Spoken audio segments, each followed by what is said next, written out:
on the residents either, so we're not going to charge you $50 or a monthly fee or anything like that. But there are some things, to your point about like, why are we doing this, right?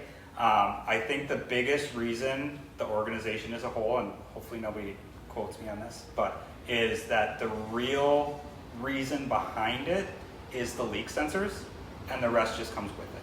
Does that make sense? Oh yeah. So it's a property protection, catastrophe prevention thing, and these other elements kind of get plugged in with it. But it's nice to be able to give people access to your apartment. right. But it certainly does not solve the problem of letting your kids come in here and go out there. Yeah, and they so at all times call it. Exactly. That was going to be my point, but I was going to say you should kind of be with them. But for folks with kids too, right? Like it's because I make fun of myself. If they get home from school, right? They can have the code. You can have a code set up for them, right? So they can get into the unit if you're not home, or something like that. So there are, with any technology, there's a drawback or two. No argument.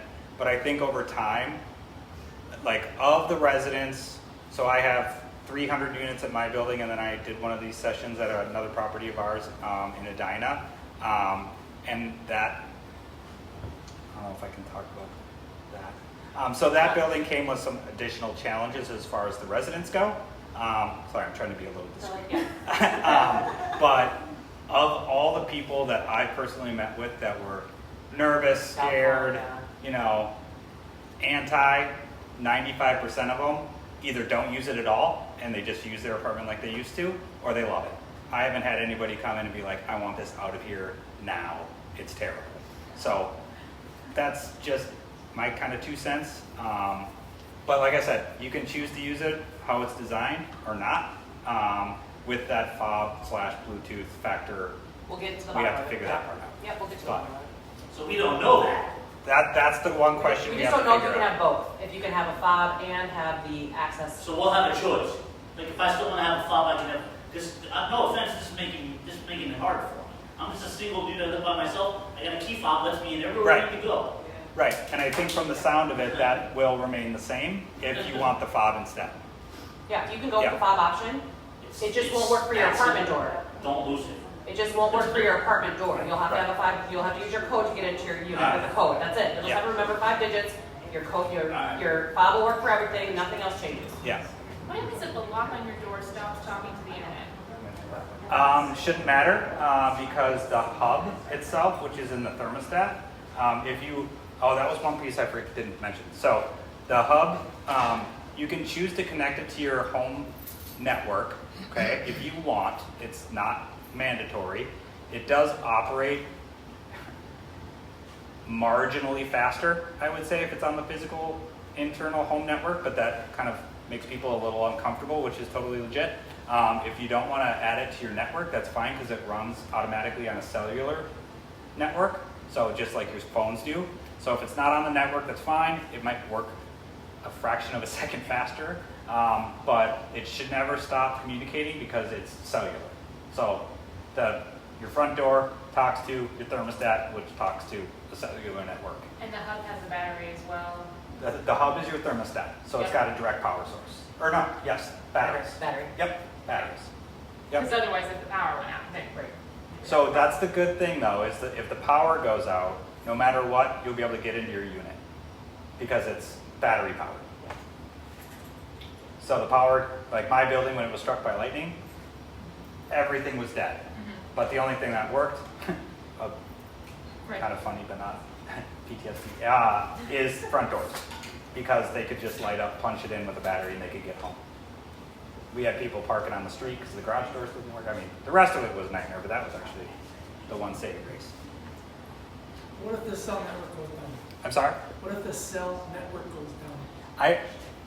I don't, that's a big question. I don't think it would super matter that much because I think the only time it communicates with the cellular network is when it's updating things like your activity feed.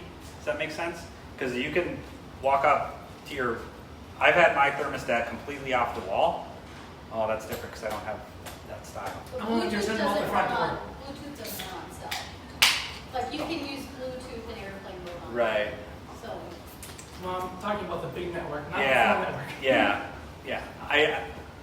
I don't. It might make it so you can't use the app to change your temperature and unlock your door and stuff. But the door physically being able to unlock it with the punch code should not be impacted by that. Because it's just like what's an example? Any sort of thing that you can create, like type it like a padlock, for example, right? Like there's no communication to the door to unlock it through a network. It's just you hit the right digits and unlock it. But if you can change that code, it's Yep. communicating somewhere Right. and stored somewhere, right? Right, but I think that's the part where yes, you would probably need a cellular network. In the unlikely event it goes down, I don't think if that were to happen, I don't think that would inhibit your ability to get in and out of your unit. Manually. Would it maybe make it more difficult to change or do things remotely with the app? Sure, but I don't think anything with the hub and your front apartment door would be impacted by loss of signal. It'd Might probably be be a good SmartRent question too, Yeah. I'm sure they had every question under the sun, so that might be a good one to reserve for them. Yeah, that's a bigger question than I think I can answer, but I don't think it should matter. Thanks.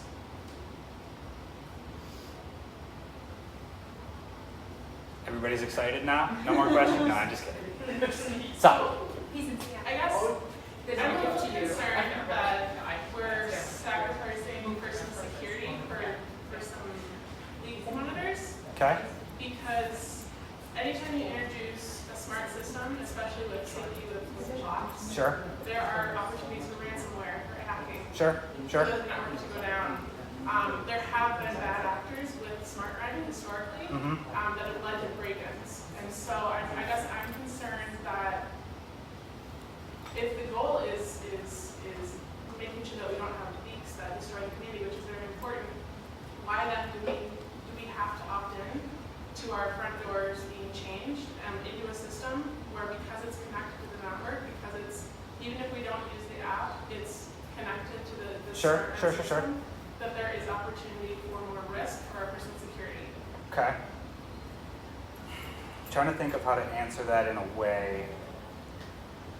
Is it your company is only going to run one lock system at a time? I think it basically comes down to the fact that it's a package deal, isn't it? Like with the leak, you can't just do one, can you do like one option? There may have been options for just leak monitoring. Not necessarily. No, because it wouldn't have anything to Not with communicate. SmartRent, but with other products. Yeah. Oh, sure. So what company or what product or whatever was picked, that's far over my, I don't know. I know that they did a ton of research into like what platform, which product, which company was the best one to go through, what companies they were weighing them up to, I don't know. But trying to think of how to, I hope this doesn't come across as rude, and I'm sorry in advance if it does. But to your point, absolutely no argument that adding a thing to the internet bumps up the risk factor, right? The one thing that I was told that I kind of, to the residents' defense, I kind of rolled my eyes about it myself, right? But I think it's kind of a fair point, right? Is people can copy key fobs too, right? So anybody can have a device in their wallet that copies whatever's on your keys sitting on top of a restaurant table. So yes, I think it's an elevated risk compared to that example, but I think it was kind of one of those like, well, I kind of guess. I don't like it. Somebody has to get physically Close enough, sure. Because somebody can do anywhere they want. Yeah.